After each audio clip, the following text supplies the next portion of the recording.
ഹരേ കൃഷ്ണ. മാധവത്തിലേക്ക് എല്ലാവർക്കും സ്വാഗതം. ഭക്തർക്കിടയിൽ പ്രചാരമുള്ള ഒരു ഭക്തി കഥയാണിത്. പണ്ടുകാലത്ത് ഗുരുവായൂർ ക്ഷേത്രത്തിൽ 10 ദിവസത്തെ വലിയ ഉത്സവം നടക്കുന്ന സമയം ആനപ്പുറത്ത് ഭഗവാന്റെ തങ്കത്തിടമ്പ് എഴുന്നള്ളിക്കുന്ന ആ വലിയ വിളക്കെഴുന്നള്ളിപ്പ് കാണാൻ ലക്ഷക്കണക്കിന് ഭക്തരാണ് ക്ഷേത്രമുറ്റത്ത് തടിച്ചു കൂടിയിരുന്നത്. അന്ന് ശങ്കരൻ എന്നു പേരുള്ള അതീവ ദരിദ്രനായ കാലുകൾക്ക് വയ്യാത്ത ഒരു പരമഭക്തനും ഉണ്ടായിരുന്നു. ശാരീരികമായ ബുദ്ധിമുട്ടുകൾ കാരണം വലിയ ജനക്കൂട്ടത്തിനിടയിലൂടെ അദ്ദേഹത്തിന് ക്ഷേത്രത്തിൻ്റെ ഉള്ളിലേക്ക് കടക്കാനോ ഭഗവാന്റെ തിരുവിഗ്രഹം കാണാനോ കഴിഞ്ഞില്ല.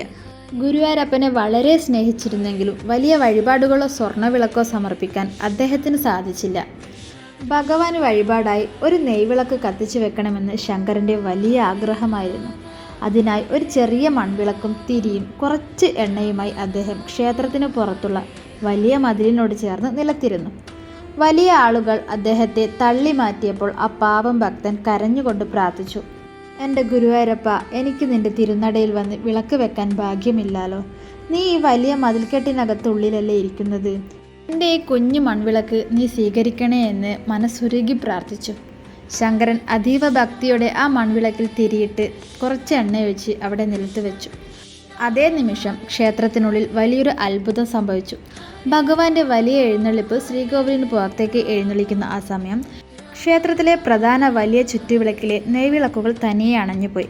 ലക്ഷക്കണക്കിന് ആളുകൾ നിൽക്കുന്ന ആ ക്ഷേത്രമുറ്റം പെട്ടെന്ന് ഇരുട്ടിലായി. ആരും വിചാരിച്ചിട്ടും വിളക്കുകൾ വീണ്ടും കത്തിയില്ല. എല്ലാവരും ഭഗവാനെ വിളിച്ച് പ്രാർത്ഥിക്കാൻ തുടങ്ങി, കൃഷ്ണ, ഗുരുവായൂരപ്പ.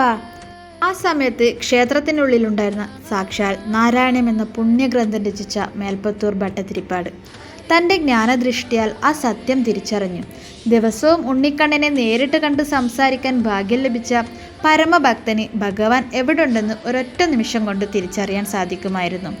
അദ്ദേഹം ഉറക്കെ വിളിച്ചു പറഞ്ഞു, മേൽശാന്തി, ഭഗവാൻ ഉള്ളിലല്ല ഉള്ളത്, പുറത്ത് ഒരു ഭക്തൻ സമർപ്പിച്ച ആ ഒരു കുഞ്ഞു മൺവിളക്കിൻ്റെ വെളിച്ചം ആസ്വദിക്കാൻ പുറത്തേക്ക് പോയിരിക്കുവാണ്. മേൽശാന്തിയും ഭക്തരും ഉടൻ തന്നെ ക്ഷേത്രത്തിന് പുറത്തേക്ക് ഓടിച്ചെന്നു. അവർ കണ്ട കാഴ്ച വിസ്മയകരമായിരുന്നു. വലിയ ജനക്കൂട്ടത്തിന് പുറത്ത് ശങ്കരൻ ഇരുന്നു കരയുന്നു. ആ മൺവിളക്കിന് ചുറ്റും അതീവ ദിവ്യമായ വെളിച്ചം തിളങ്ങി നിൽക്കുന്നുണ്ടായിരുന്നു.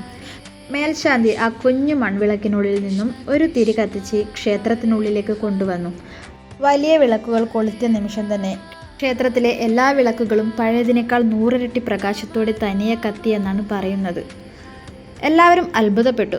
ഗുരുവായൂരപ്പൻ ഭക്തൻ്റെ നിഷ്കളങ്കമായ സ്നേഹസമർപ്പണം മാത്രമാണ് സ്വീകരിച്ചതെന്ന് എല്ലാവർക്കും ബോധ്യമായി. ഭഗവാന്റെ അനുഗ്രഹം എല്ലാവർക്കും ഉണ്ടാവട്ടെ. ഹരേ കൃഷ്ണ.